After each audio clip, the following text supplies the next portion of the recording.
I knew inviting Rachel to host her gender reveal party at the hospital cafe where I work as a nurse was a mistake. But my husband insisted we needed to keep the peace with his social media-obsessed sister. It'll be fine, he promised. Just a small gathering with cake and balloons. It wasn't fine. Rachel had transformed our modest cafe into what looked like a cotton candy explosion, with strict instructions that everyone wear pink or blue to vote on the baby's gender. My daughter Emma, age 6, wore her favorite blue dress, the one she'd gotten for her school choir performance. That's when everything went wrong. "What is she wearing?" Rachel hissed when we arrived. Her perfectly manicured hand clutched her baby bump protectively, as if Emma's dress might somehow affect the reveal. I specifically said only pink for female guests. "She's 6, I replied, trying to keep my voice level. "And blue is her favorite color." "You're doing this on purpose," Rachel accused. "You want to ruin my special moment just like you ruined my wedding by announcing your pregnancy the same month." Before I could respond, Emma innocently walked up to her aunt. "Auntie Rachel, I made you a card. I used both pink and blue because." The slap echoed through the cafe. Everything stopped. Emma's handmade card fluttered to the floor as she clutched her reddening cheek, tears welling in her big brown eyes. "Rachel." I rushed to my daughter, but she wasn't done. "This is my day," Rachel screamed. "Everything was supposed to be perfect for my video. Now it's all ruined." As I held my sobbing daughter, I noticed something odd. Rachel's hospital visitor badge wasn't the standard guest pass. It was an employee badge. But Rachel didn't work here. She'd never worked here. "Security," I called to Marcus, our regular guard. "I need to see the footage of this incident for a report." Rachel's face paled slightly. "No cameras necessary." I barely touched her. But I was already leading Emma to the security office, where my years as a nurse gave me certain access privileges. Marcus pulled up the cafe footage immediately, clearly showing Rachel's unprovoked attack on a child. "While we're here," I said, "can you check when this badge was issued? It's the wrong type." Marcus typed quickly. "Mom, this is concerning. That badge has been used to access the ultrasound department multiple times over the past month." "What?" I felt a chill. "Show me that footage." What we saw made my blood run cold. Rachel, using someone's security credentials, sneaking into the records room late at night, accessing patient files, taking photos of ultrasound images. "Pull up her mommy blog," I told Marcus. There it was. Dozens of posts about miracle gender predictions using ultrasound photos. Photos that, based on the timestamps, belonged to other patients. She'd been stealing private medical images to boost her social media following. "Those poor families," Marcus muttered. "Some of them might have had their surprise ruined." Or worse, I realized. What if she mixed up the records? A quick check confirmed my fears. Rachel had been rearranging files, switching ultrasound images to match her predictions. She potentially compromised dozens of patient records. I pulled out my phone and dialed the hospital administrator's number. "Don't you dare," Rachel appeared in the doorway, her perfect makeup now streaked with tears. "This is my livelihood. My followers trust my predictions." "Your followers trust lies," I replied. "And now you've assaulted my daughter on camera." She ruined my reveal. The lighting was perfect. The decorations were perfect. "Did you switch my ultrasound too?" I interrupted. "Is that how you knew to buy all pink decorations before the reveal?" Rachel's silence was damning. "How long?" I asked. "How many families have you done this to?" "You don't understand," she pleaded. "My prediction accuracy made me special. Brands started sponsoring my posts. I couldn't risk being wrong." I looked at Emma, still sniffling, a bruise forming on her cheek. "Marcus, please call the police and contact every patient whose records were accessed." "You'll destroy everything," Rachel wailed. "My followers, my sponsors." "You destroyed it yourself," I said quietly. "The moment you decided your social media stats were worth more than people's privacy, worth more than my daughter's safety." As security escorted Rachel out, her perfectly planned gender reveal descended into chaos. But that wasn't the end of it, because what we found next in those patient files would reveal an even darker side to Rachel's quest for social media fame. I watched through the security office window as my husband arrived, immediately rushing to check Emma's bruised face. "How could she?" he whispered, holding our daughter close. That's not all, I said grimly, showing him the footage of his sister's late-night activities. She's been stealing patient information for months. But as the police arrived and the hospital launched its investigation, none of us could have predicted what they find in Rachel's phone. Because those stolen ultrasound images were just the beginning of a scheme that had affected more families than we could have imagined. The police investigation revealed a nightmare far worse than stolen ultrasound photos. Rachel's phone contained a carefully organized system of patient information, including private medical details she'd photographed from files. But it wasn't just for her prediction business. She'd been selling the information. Insurance fraud, Detective Martinez explained, showing us the evidence. She was working with a ring of scammers who used the patient details to file false claims. My husband sat in the police station, head in his hands, as the detective laid out screenshots of Rachel's private messages with the fraudsters. Each stolen ultrasound, each patient file, had been worth hundreds of dollars to the right buyers. But how did she get the security badge? I asked. The answer made me sick. Rachel had been dating a hospital IT worker, gaining access to his credentials while he slept. The same IT worker who had recently reported his badge lost and requested a replacement.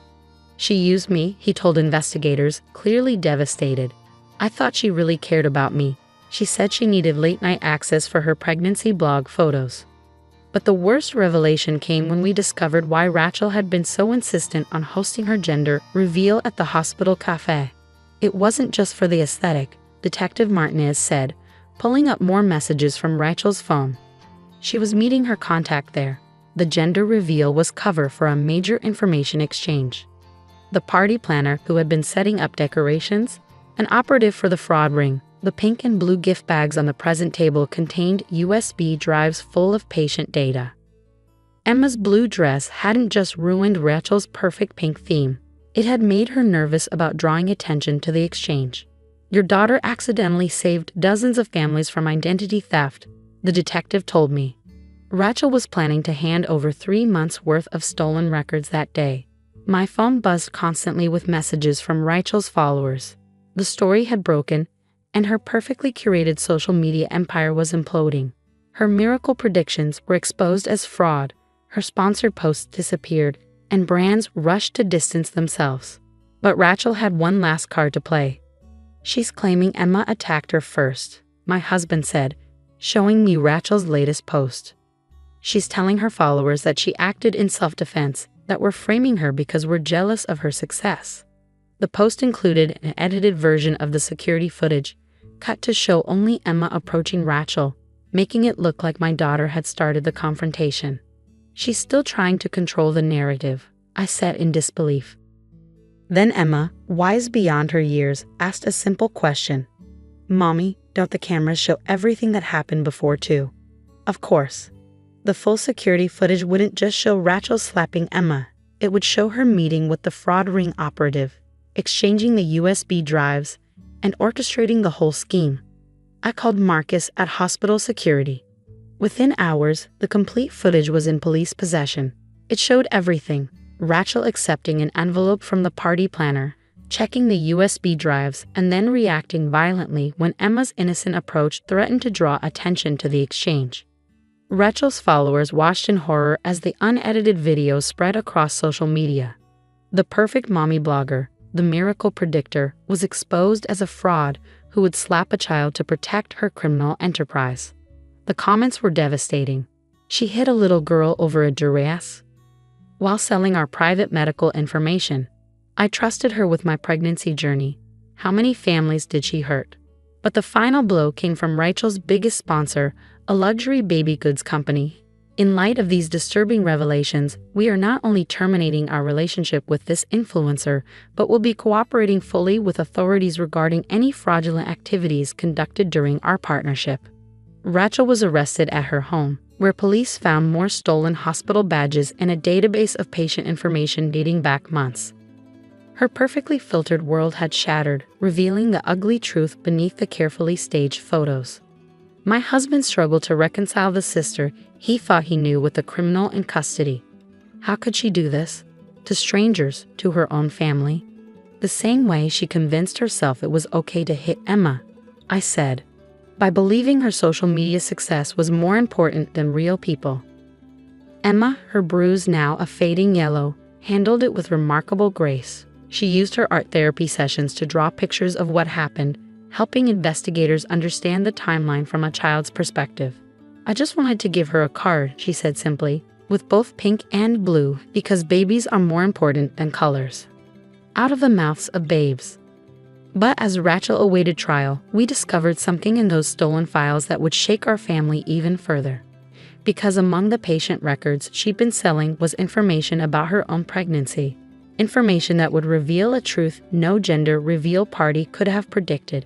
The truth emerged during Rachel's preliminary hearing when the prosecutor presented evidence from her seized laptop. Among the files was her own ultrasound record, or rather, records, plural. Rachel wasn't pregnant. She never had been. The belly bump was prosthetic, ordered from a theatrical supply company. The ultrasound images she'd been sharing were stolen from multiple patients, digitally altered to show different dates. She had created an entire fake pregnancy to boost her social media following and attract sponsorship deals. "My client was under immense pressure," her lawyer argued. "The mommy blogging industry demands constant content, perfect stories. She hit my daughter," I interrupted from the witness stand, "to protect a lie." The evidence was damning.